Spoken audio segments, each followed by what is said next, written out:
13,000 years ago, something happened on Earth. Opinions vary as to what it was, and evidence is inconclusive. Some say it was a meteorite or a comet impacting the northern hemisphere.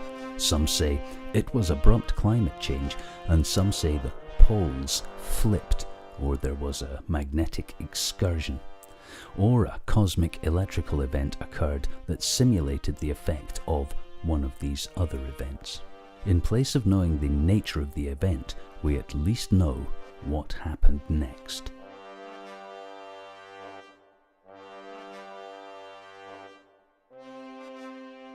Large mammals all over Earth went extinct in the megafauna extinction. The polar ice caps melted and sea levels rose 200 or 300 feet. The climate warmed, forests became deserts, tundra became forest. Vast areas of coastal land were inundated with floods, and human populations were decimated, suffering another in a long series of genetic bottlenecks, whereby the breeding population is reduced. Until now, official history placed all the important developments of humanity after this event. The birth of civilization, it was claimed, came after the flood. Agriculture, metallurgy, pottery, city-states. From what human development and history, we can be sure that civilization was well underway before the flood. Humans have not been advancing in our 10,000 years of civilization. They have been recovering. We are the post-diluvial survivors of a human population explosion that covered the globe. The evidence in this program is not speculation.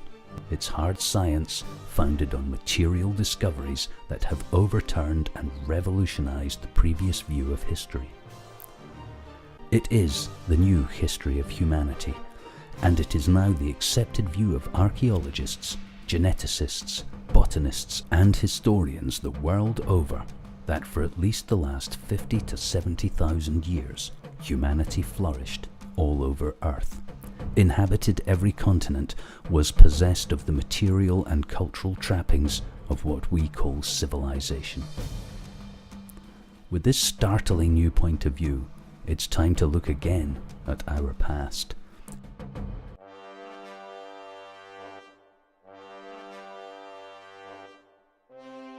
The world's oldest example of abstract art dates back more than 70,000 years. It was found in a cave in South Africa.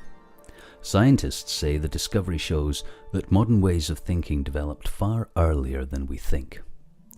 Dr. Christopher Henshelwood from the State University of New York at Stony Brook says, "They may have been constructed with symbolic intent, the meaning of which is now unknown. The engraving itself on this artifact is quite a complex geometric pattern. There is a system to the pattern. We don't know what it means, but there are symbols that I think could have been interpreted by those people as having meaning that would have been understood by others." The engraved ochre pieces are at least 70,000 years old. The find pushes back by some 35,000 years the earliest time when biologically modern humans were known to have developed art. There is no doubt that the people in southern Africa were behaviorally modern 70,000 years ago.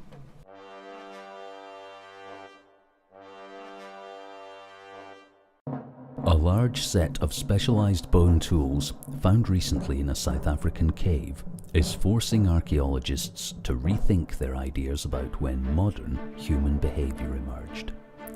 The issue has been a key question in debate about human origins.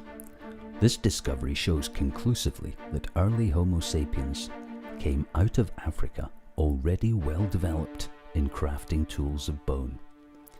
Many archaeologists regard the introduction of bone tools as a key indicator of modern behavior. Data analysis reveals the tools are all more than 70,000 years old, considerably earlier than humans were thought to acquire bone technology. Until now, scientists had concluded that early human ancestors became anatomically modern while still in Africa, but lagged behind in terms of behavioral traits until they migrated to Europe and elsewhere. The implications are that there was modern human behavior in Africa 35,000 years before Europe. What has been suggested up until now is that modern human behavior was a late occurrence, that though people were anatomically modern in Africa from 150,000 to 100,000 years ago, they remained behaviorally non-modern until 40 or 50,000 years ago, when they suddenly changed and moved into Europe and elsewhere. This is not the case, and radically overturns previous assumptions about human behavior and development.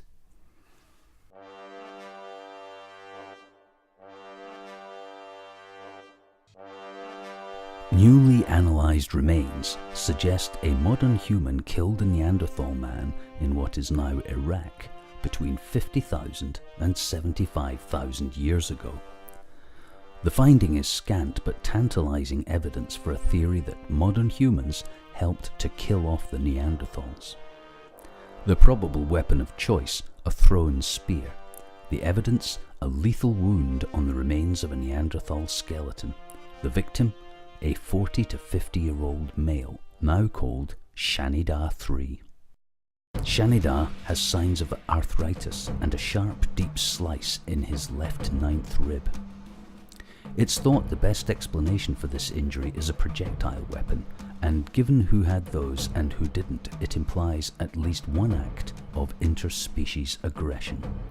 Perhaps the most overlooked of human behaviors in reference to our evolution is aggression.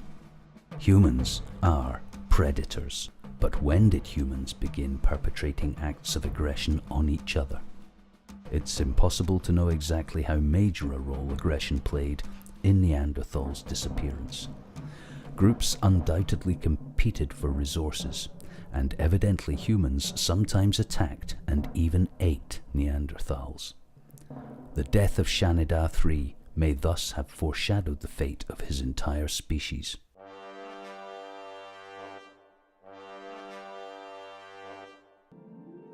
The oldest known samples of pottery have been unearthed in southern China. US archaeologists involved have determined that fragments from a large bowl found in Zhangredong Cave, Jiangxi Province, are 20,000 years old. The discovery, published in the journal Science, is the latest in recent years that have pushed back the invention of pottery by 10,000 years. Until recently, the majority view was that pottery bowls and drink receptacles were invented after the emergence of agriculture, when people began to stay in one place for long periods. But in the last 10 years, researchers have found instances of pottery predating agriculture. One possible reason for the invention of pottery is that 20,000 years ago, Earth was cooler than it had been for 1,000,000 years. According to lead researcher Professor Ofer Bar-Yosef of Harvard University, pottery cauldrons would have enabled people to extract more nutrition from their food by cooking it.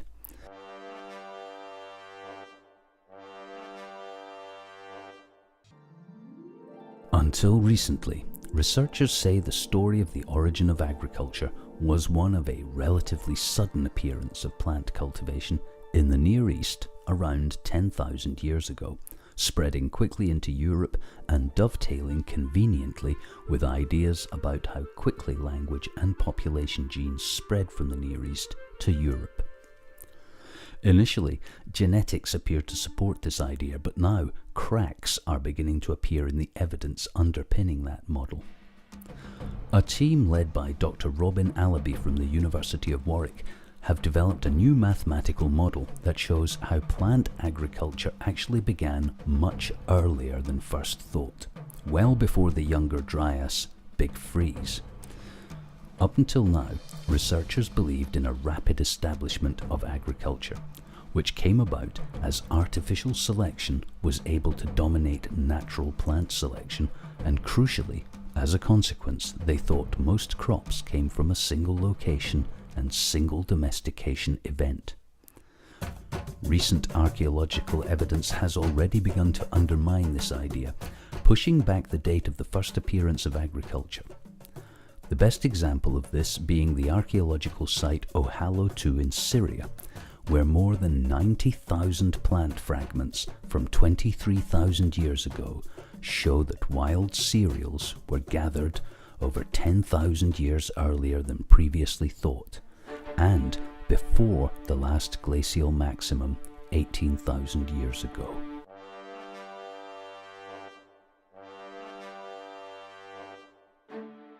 The last glacial cold period on Earth began 68,000 years ago, shortly after the Toba eruption event. At that time, the human population suffered a bottleneck, reducing breeding individuals to some 10,000. From this moment in time, humans recovered from the Toba event and spread out of Africa to all the continents of Earth. Our tools became more and more sophisticated. We became artists and navigators. We sailed the 7 seas. Our language developed. We fought other human species for resources. We began cultivating plants. We created settled areas and traded with other regions. Humans did all of this many years earlier than previously thought, and more. The evidence for our earlier and faster development and exodus from Africa is not circumstantial or theoretical. It is based upon science, well-documented archaeology, and genetics. Humans underwent a great leap forward that only now are we beginning to acknowledge or understand. There are gaps in our knowledge, and it might be tempting to fill them with speculation about great civilizations and lost technologies, but the facts themselves are astounding. The facts speak of humans who studied the stars to navigate the seas, utilized maths in problem solving, understood botany. Humans who could craft any material available to them into precision tools and weapons. Marvelous works of art or ocean-going vessels. Humans who made music, painted pictures, mourned their dead, valued life, and celebrated fertility. You would recognize them, and they would recognize you, because we are identical.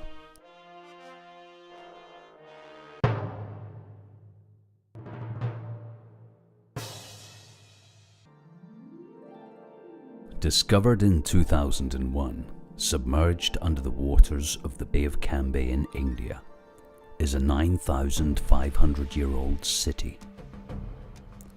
The city is approximately 120 feet beneath the water near Gujarat on the northwest coast of India. 5 miles long by 2 miles wide, it is huge by the standards of ancient cities. Its age was derived from carbon dating of artifacts brought up from the site, including pieces of wood and human bone. Sonar evidence of the rectilinear outline of stone blocks used in its construction indicates that they are larger than any other man-made stone blocks known to archaeology. The Bay of Cambay's underwater city has been largely ignored by the West, perhaps because it would mean the overthrow of the mainstream Western view that the Fertile Crescent area, including the Tigris-Euphrates Valley, was the birthplace of civilization. Yet, even the oldest cities in the Fertile Crescent are perhaps 8,000 years old, while most are 5,000 years or less.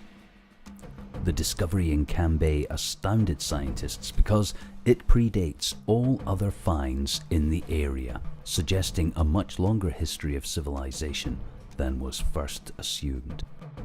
It is believed the area was submerged when the ice caps melted in the last ice age. Who built this city? Who lived there? And how did they live? Are we to believe that a group of humans who had not yet developed agriculture or invented pottery suddenly created a vast city with no prior development or settlements or evolution of social structures, that its citizens were hunter-gatherers, and that the millions who lived there were landlocked hunters? The people who built this sunken city were advanced architects of stone buildings. Its inhabitants could only be supported by trade and agriculture. The need for such a place could only come about from a long period of growing population and social order, built upon skills acquired thousands or tens of thousands of years before.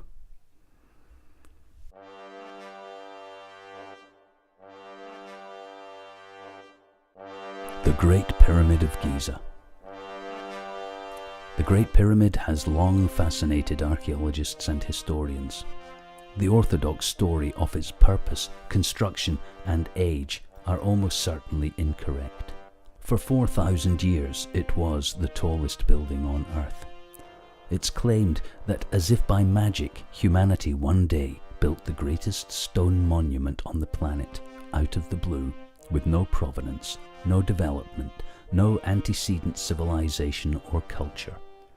It is, we are asked to believe, it grew out of the sand, perfectly aligned with the cosmos, a mathematical fraction of the Earth's volume, precisely constructed from some of the hardest rocks on Earth, containing internal chambers and passageways impractical for burial, useless for ceremony, containing no artifacts, inscriptions, or evidence of its use as a tomb whatsoever at all. Every pyramid built after the Great Pyramid is a pale imitation. In fact, pyramid construction as documented in the known Egyptian civilization is, by comparison, a shoddy knockoff, used by pharaohs as a status symbol. Only the Great Pyramid stands out as being of ancient, and even to this day, unknown origin. There are more ancient sites like the Great Pyramid all over the Earth.